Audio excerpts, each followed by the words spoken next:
साहित्यिक हिंदी के रूप में खड़ी बोली का उदय और विकास।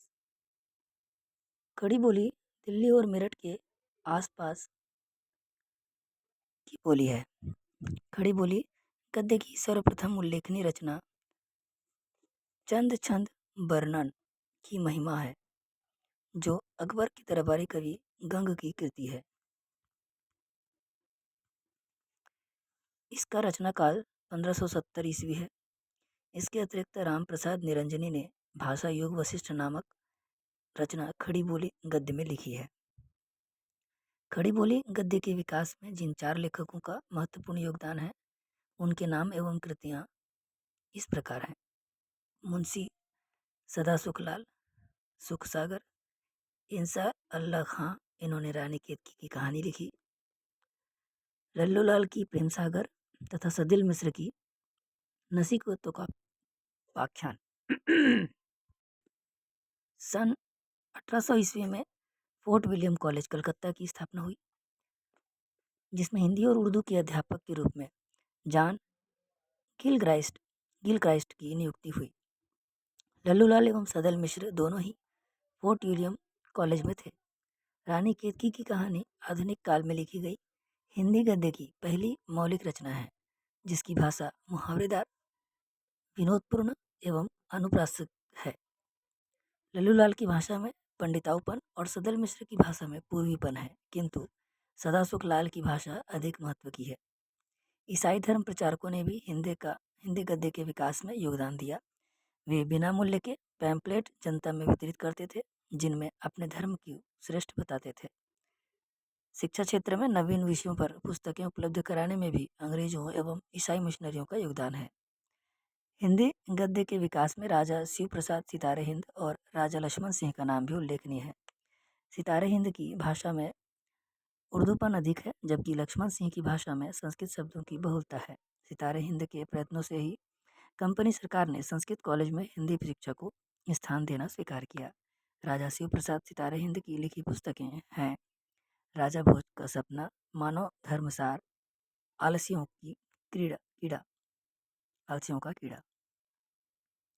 पंजाब के श्रद्धाराम फुल्लौरी ने संस्कृत का विद्वान होते हुए भी हिंदी को अभिव्यक्ति का माध्यम बनाया। इन्होंने भाग्यवती नामक उपन्यास लिखा तथा सत्यामृत प्रवाह नामक धार्मिक पुस्तक लिखी। इनकी रची हुई आरती ओम जय जगदीश हरे बहुत प्रचलित हुई। भारतेंदु जी से पहले हिंदी गद्य की यही स्थिति थी, जिसमें हिंदी की 2 शैलियाँ प्रचलित थी, उर्दू फारसी शब्दों वाली हिंदी और संस्कृत निष्ठ विशुद्ध हिंदी। उन्होंने मध्य मार्ग को अपनाते हुए सरल स्वाभाविक हिंदी गद्य को विकसित किया, जिसमें उर्दू एवं संस्कृत के प्रचलित शब्दों को ही स्थान दिया। सही अर्थों में भारतेंदु जी हिंदी गद्य के जनक हैं।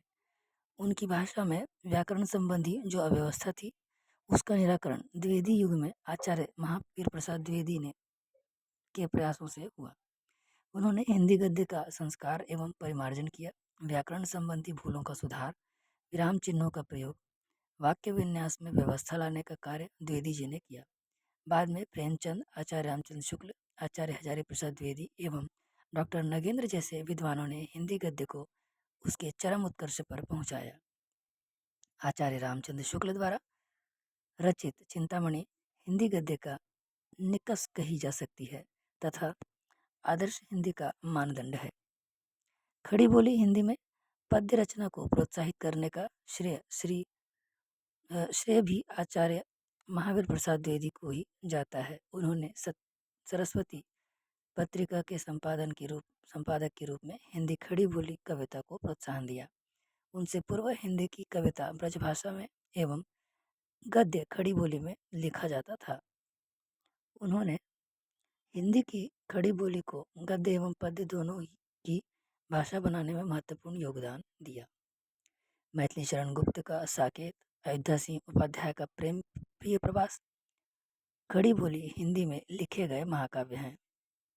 खड़ी बोली की काव्य भाषा के रूप में उत्कर्ष पर पहुंचाने का कार्य छायावादी कवियों प्रसाद, पंत निराला, महादेवी वर्मा के अतिरिक्त रामधारी सिंह दिनकर, हरिवंश राय बच्चन, मक्खन लाल चतुर्वेदी आदि ने किया। कामायनी छाया वादी युग का सर्वश्रेष्ठ महाकाव्य है, जिसकी रचना जयशंकर प्रसाद ने की है। सुमित्रानंदन पंत की कृति पल्लव, महादेवी की दीपशिखा एवं निराला की अनामिका भी इस काल की उल्लेखनीय कृतियां हैं। तत्पश्चात प्रगतिवादी एवं प्रयोगवादी कवियों ने हिंदी खड़ी बोली को काव्य भाषा के रूप में समृद्ध करने में योगदान दिया। अज्ञेय, नागार्जुन, दुष्यंत कुमार, वीरेंद्र मिश्र, त्रिलोचन शास्त्री, केदारनाथ अग्रवाल जैसे कवियों का नाम इस दृष्टि से उल्लेखनीय है। हिंदी गद्य की विविध विधाओं नाटक, एकांकी, कहानी, उपन्यास, रेखाचित्र, जीवनी, संस्मरण, आत्मकथा, निबंध, आलोचना आदि से संबंधित प्रचुर रचनाएं इस काल में लिखी गईं। इस प्रकार हिंदी दिनों दिन वृद्धि के पथ पर अग्रसर है।